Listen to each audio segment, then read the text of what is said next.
I woke up inside the scientist. A disaster drama needs to be wrong. 11 weeks before the mountain kills 41 people. The comments already call me the panicky one, because in Chapter 6 I raise an alarm for nothing. In Chapter 6 I am wrong, and that is not an accident of the writing, and it took me about 9 days inside that woman's life to understand that it is the load-bearing wall of the entire book.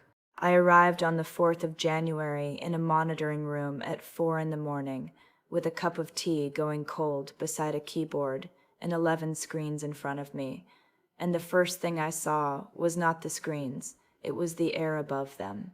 Here she goes, the panicky one. 6 chapters until she ruins the season for nothing. I cannot stand her. I want to be precise about the shape of what I had, because it is not what people imagine. I was not given the future. I was given a book. I read The Cauldron on my phone in 9 installments across about 3 weeks, in a car park and a break room and twice in bed, and I read it the way you read a serial, which is quickly and while doing something else, and I did not take notes because why would you? So what I had, standing in that room, was a plot. I knew that a woman called Petra Nyland raises the alert level in Chapter 6 and is wrong. I knew that in Chapter 20, a man called Emrys Vane raises it again and is right, and cannot get anybody to listen because of her. And I knew that at the end of Chapter 22, the valley fills. I did not know the date. I did not know the mechanism. I did not know how many. I knew a shape, in the way you know the shape of a film you saw on a coach, and the whole of the next 11 weeks was me trying to turn a shape into a number while 140,000 people watched over my shoulder and told each other what I was going to do next. My name is Dolan. I am 46 years old, and I spent 19 years on an emergency line, and that is the entire qualification I brought to a volcano. I took emergency calls for 19 years, 17 of them on the fire and rescue line, and the last 2 on the flood warning service. And I want to explain what that gives you, because it is not courage, and it is not calm, and it is certainly not geology. It is a very exact knowledge of the second half of a warning. Everybody who talks about warnings talks about the first half, the detection, the model, the alert, the decision. Nobody who has not done my job thinks about what happens in the 9 minutes after a person is told. I have listened to 40,000 people be told something. I know that about 1 in 11 will argue with you. I know that a man will drive into 2 feet of moving water because he has driven that road for 30 years and the road is his and the water is a visitor. I know that people do not evacuate a house, they evacuate a life, and that the delay is never fear. It is the dog and the medication and the fact that the daughter has an exam. And I know the thing that matters most in this entire story, which is that a warning that turns out to be unnecessary does not cost you nothing. It costs you the next one, and it is the only currency in that whole valley that nobody ever writes down anywhere. 4 calls, so you know what 19 years actually deposits in a person. In 2011, a man rang me from a car with water coming through the sills and told me twice that he was fine and that he only wanted to report the road, and he was dead before the crew reached him. And the recording is 9 minutes long, and I have never listened to it again, and I could give it to you now, word for word, with the pauses. In 2016, a girl of about 11 rang about a chip pan and did everything right. Everything in order, and at the end of it she asked whether she was going to be in trouble. In 2019, I took 41 calls in one night about the same flooded underpass, and 39 of them were people telling me somebody should put a sign up, and there was a sign up. And in 2021, I sat next to a woman on her 4th shift who told a caller to stay in the property, which was correct, which was the procedure, and the property flooded to the 1st floor, and she left the service 11 weeks later, and I have never managed to find her. That is the deposit, not wisdom, a very specific and completely useless certainty that a warning is not information. It is an instruction that somebody has to obey while frightened, and that the people who write the alert ladders have mostly never heard one being obeyed. So when I stood in that monitoring room on the 4th of January and understood that the plot of the book I was inside required this woman to raise an alarm for nothing in Chapter 6, I did not think, I must avoid raising it. I thought, in a completely automatic way, the way you think about a thing you have done for 19 years, somebody is going to spend that. Somebody in that building has an outcome that needs the town not to believe the next alarm, and a false one from me in the spring is the cheapest way there is to buy it. I should say what Petra Nyland actually was, because the drama does not bother, and the comments certainly do not. She is 38, and she has been deputy at Cauldron Ridge for 6 years, and she did her doctorate on gas flux at Rabaul. She is not warm. She is one of those people who is precise in a way that reads as rudeness, and she had, by the time I got there, a reputation in that building for being difficult, and I have gone through her emails, and I can tell you exactly how she got it, which is that she puts numbers in emails and asks for numbers back. There is a message in her sent folder from 2023 to the director that says, in full, I am not asking whether you think it is serious. I am asking what tilt value would change your mind. Nobody in an organization forgives that. She had a flat on the 3rd floor of a block above a ski hire shop, and a bicycle she never used, and one photograph in the whole place of a woman I eventually worked out was her sister, who has not spoken to her since 2019 over something I never did find out. She had no one. That is the part that made it possible for the book to do what it does to her, and it is the part that made the 11 weeks so strange, because I am a woman with 3 sisters, and a loud family, and a WhatsApp group that never stops, and I spent 11 weeks inside a life in which nobody rang. There is a thing about that valley that I did not understand for 5 weeks, and that explains every person in this account, including the ones who did the worst of it.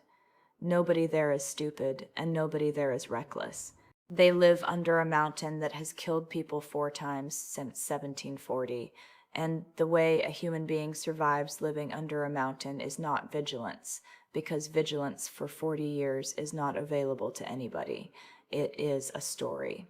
The story in that valley is that the mountain gives warning, that the old people know the signs, that it has never gone without the lake changing color first, and that the observatory is there so that the story stays true.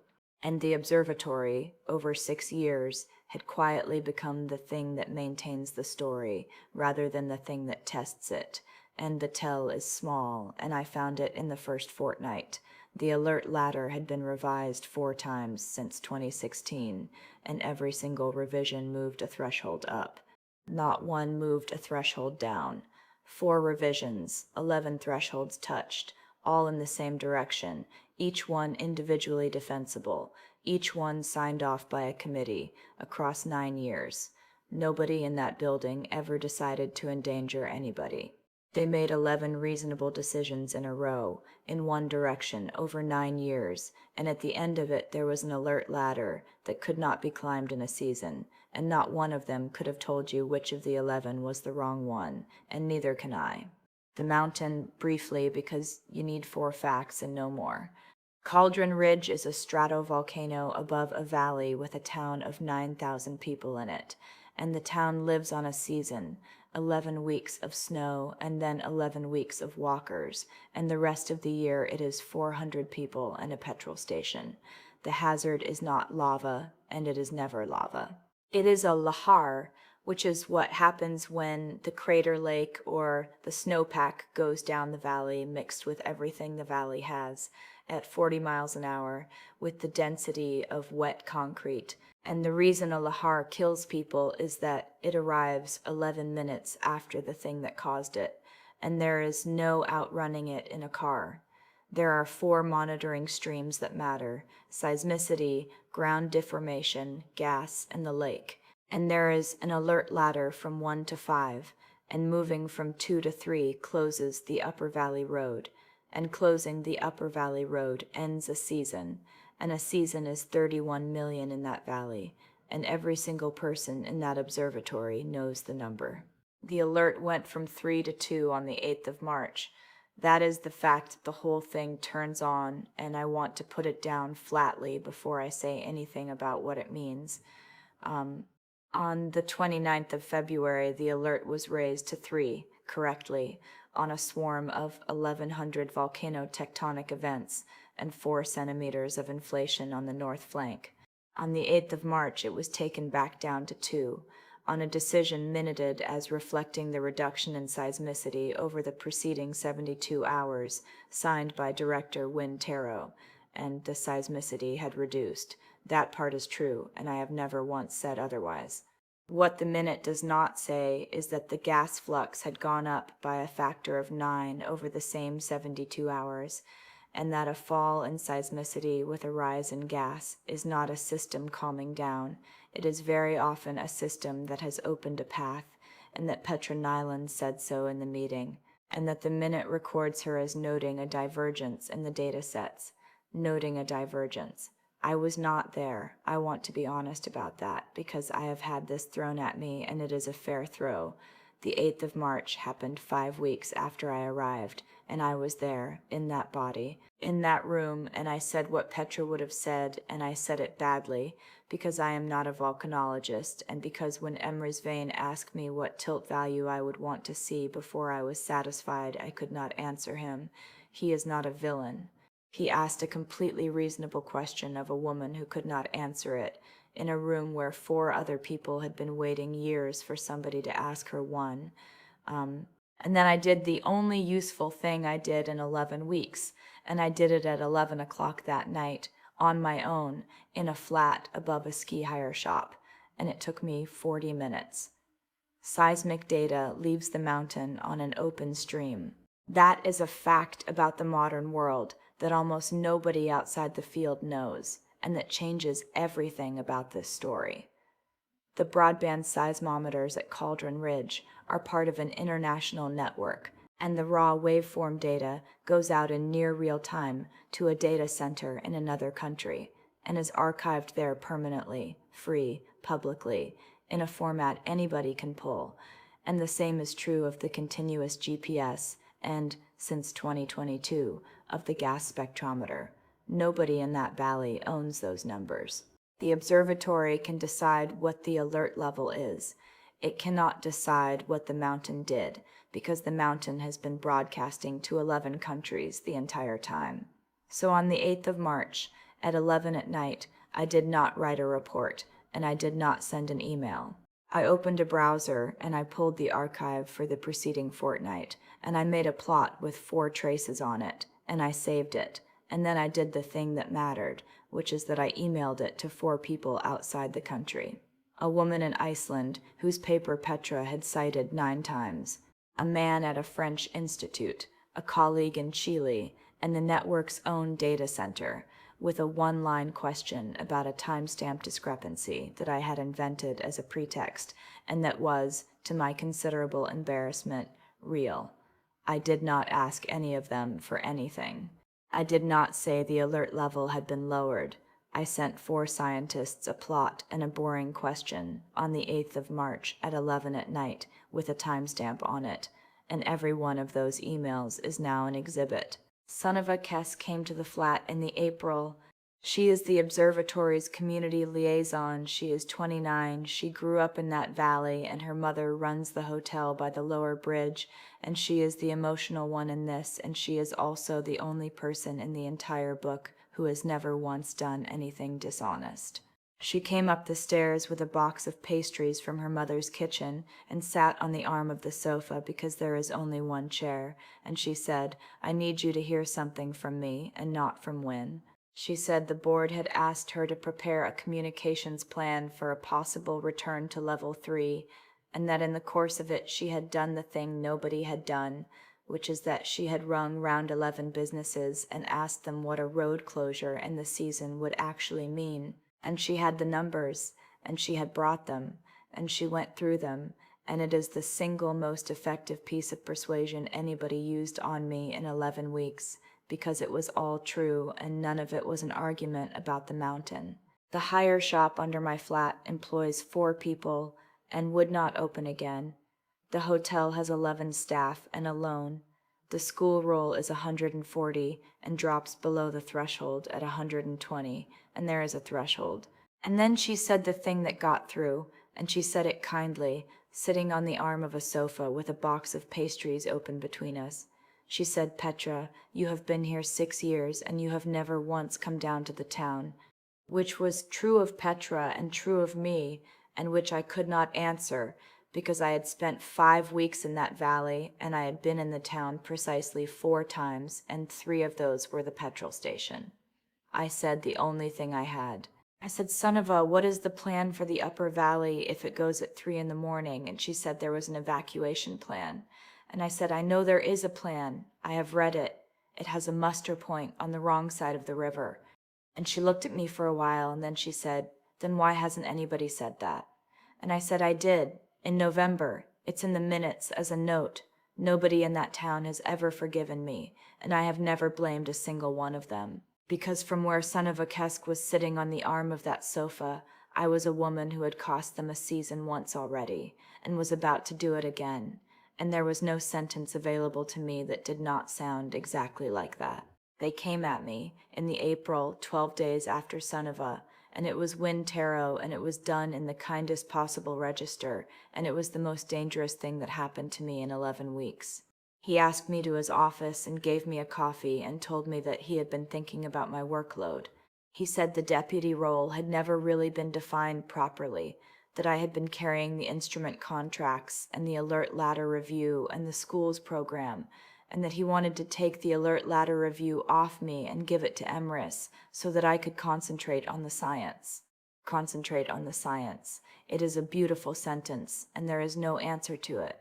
The alert ladder review is the document that decides what value of what parameter moves the level, and it was the only instrument I had, and he removed it from me on the grounds of my own well-being, in a conversation in which he was, by any reading a third party could make, being generous.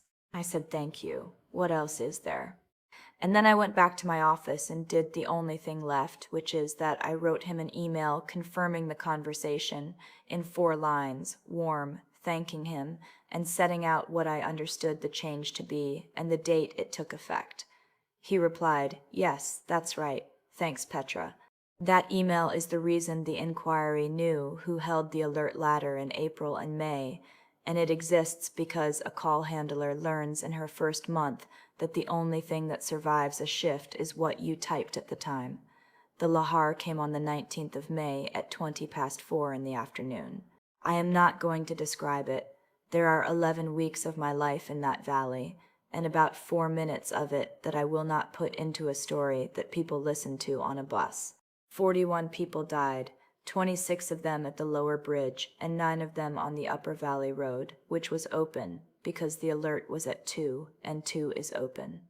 Sunniva's mother's hotel is still there, and is now a shell with a mesh fence round it, and Sunniva was not in it because she was at the observatory, in the monitoring room, standing behind me, and she was the one who put the call through to the emergency number at 421, and she did it in 11 seconds flat. And she has since told an inquiry that she was told what to say by the deputy director, and that the deputy director was already dialing on the other line.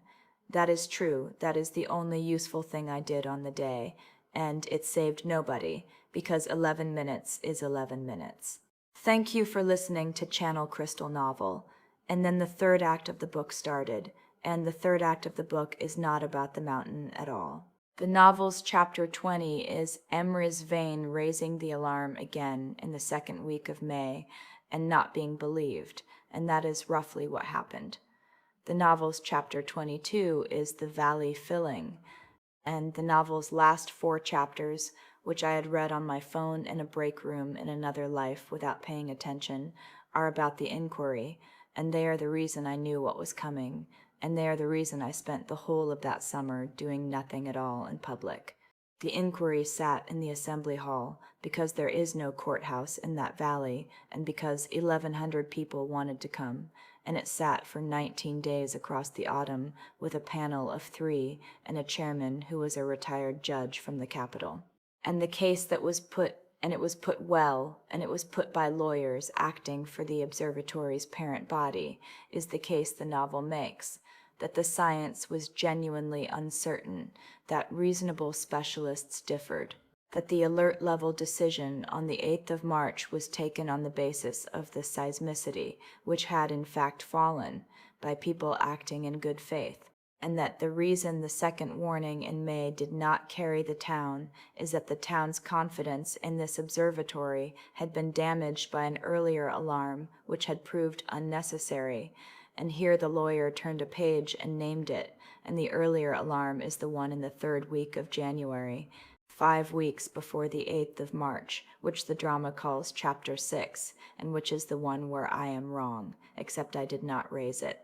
That is the whole of what I did in 11 weeks, and it is nothing, and it is everything. In the 3rd week of January, the tilt array on the north flank threw a 4-centimeter step over 9 hours, and it is exactly the signal you would raise on, and Petra Nyland in the book raises it. And I sat in that monitoring room at 2 in the morning with the plot on the screen, and I did the thing that 19 years on a telephone teaches you, which is that I rang the instrument.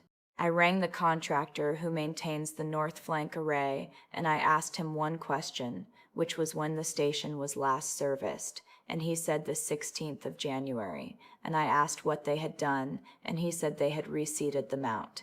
A 4-centimeter step in a tilt record 3 days after somebody puts a spanner on the mount is not a mountain, it is a spanner.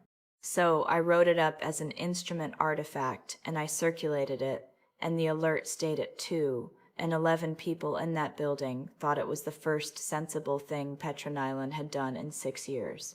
And when the lawyer stood up in that assembly hall in the autumn and said that this observatory's credibility had been damaged by an unnecessary alarm in January, I sat in the 3rd row and let him finish, and I did not stand up, and I did not produce anything, because the man had just told a public inquiry, on the record, with a transcript running, about an event that had not happened. I nearly did the other thing in the July, before the inquiry sat, and I want it in because the version of me that waits 4 months is not a calm woman. She is a frightened one who happened to be right. In the July, a journalist from the national broadcaster found my number and rang me 11 times in a fortnight, and on the 9th call, I nearly did it. I had the plot from the 8th of March on my laptop. I could have had it on the news in a day, and there is a version of This Valley where that is exactly what happens, and where a woman who has already been described in that town as the one who cost them a season becomes the woman who went to the television about it. What stopped me was not strategy. It was that I sat with the phone in my hand and thought about who watches the regional news in that valley at 6 in the evening, and the answer is Sunniva Kesk's mother in a rented flat with a fence round her hotel. So I said no comment 11 times to a decent journalist doing his job properly, and he wrote a piece in the September that was fair to everybody and that nobody read. And I have thought since that the difference between those 2 courses was about 4 seconds of imagination, and that I got it right by luck and by having answered a telephone for 19 years, and that a person in my position who has not done that job would have gone on the news and would have been right about the facts and would have lost. And here is what I did instead, and it is the only thing in 2 lives I am properly proud of. When my turn came, on the 11th day, counsel asked me about the 8th of March and about the divergence between the data sets, and I said what I had said in the meeting, and he took me apart on it competently because I am not a volcanologist, and Petra Nyland's knowledge in my mouth is a woman doing an accent. And then the chairman asked me whether there was anything I wished to add, and I said yes, and I said that I did not wish to hand in any document, and that I would like instead to ask the panel to open a website. He asked me what website. And I said that the seismic and deformation and gas records for this mountain are transmitted continuously to an international archive outside this country, that they have been since 2016, that they are public and free, that nobody in this room has ever had the ability to alter them, and that everything that has been said in this hall for 11 days about what the mountain was doing on the 8th of March can be checked by any person present in about 4 minutes. And then I gave them the station codes. It took about 11 minutes for the panel's technical assessor to get it up on the screen at the front, and there was a period in the middle of that where nobody in the hall said anything at all, and a man at the back coughed twice. And the 4 traces came up, and the assessor put a cursor on the 8th of March, and the seismicity is down, exactly as the minute says, and the gas is up by a factor of 9, and the north flank is still inflating at 4 millimeters a day, and did not stop inflating on any day in March at all.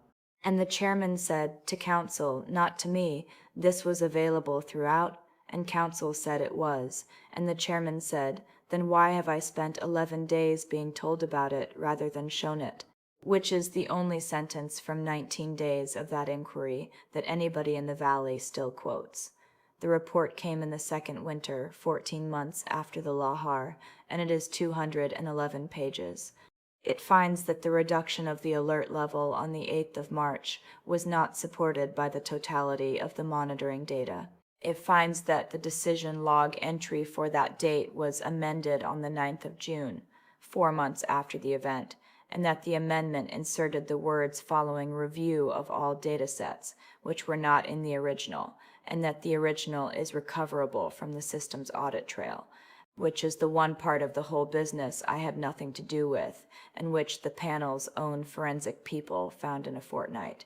It finds that the January tilt anomaly was correctly identified as an instrument artifact by the deputy director, and that repeated references to it in evidence as an unnecessary public alarm were, and this is the panel's own word, unfounded, and it makes 11 recommendations, of which the one that matters is the 9th, which is that any observatory operating alert levels for a populated valley must publish its decision log within 72 hours, and that recommendation has been adopted in 4 countries, and is why I am able to be as calm as I am about the rest of it. The 9 recommendations that were not the 9th are the ones that will actually keep somebody alive, and none of them are about honesty. Recommendation 4 moves the upper valley muster point to the north side of the river, which Petra Nyland put in a minute as a note in November of the year before, and which cost $11,000 to implement. Recommendation 6 requires that a gas flux time series be displayed on the same screen as the seismicity, rather than in a separate system, which sounds like nothing, and is the whole of the 8th of March. 2 men looked at one screen that was going down while a number on another screen in another room went up by a factor of 9. Recommendation 8 requires the instrument maintenance log to be visible to the duty scientist, which would have made my one useful act in January a matter of 4 seconds, rather than a telephone call at 2 in the morning. 4 countries have adopted the 9th. 2 have adopted all 11.